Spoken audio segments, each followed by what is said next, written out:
ભાવનગર શહેરમાં શિક્ષણને પ્રોત્સાહન અને સામાજિક સેવા માટે એક સુંદર ઉદાહરણરૂપ કાર્યક્રમ યોજાયો છે। દર વર્ષની જેમ આ વર્ષે પણ સિંધી જનરલ પંચાયત ભાવનગર દ્વારા વિદ્યાર્થીઓ માટે રાહત દરે સ્ટેશનરી વિતરણ કાર્યક્રમ યોજાયો।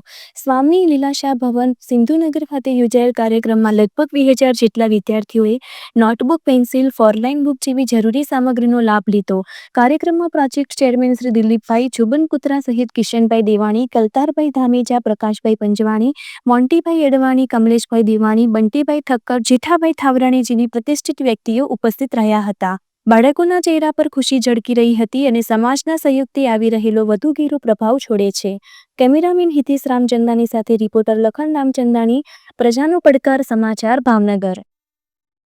आज रोज सिंधी जनरल पंचायत द्वारा सिंधी समाज माटे ચોપડા वितरण, फुलस्केप नोटबुक वितरण, पेन, बॉलपेन तमाम राहत दरे समाजना विद्यार्थीओने समाजना माथी उघराल फाळामांथी सहयोगमांथी અમે આ બધાને બાળકોને પ્રોત્સાહિત કરીએ છીએ અને વર્ષોથી 25 વર્ષથી આ કામગીરી ચાલે છે અને 2025 વર્ષથી આ ચોપડાનું વિતરણ રાહત દરે થાય છે।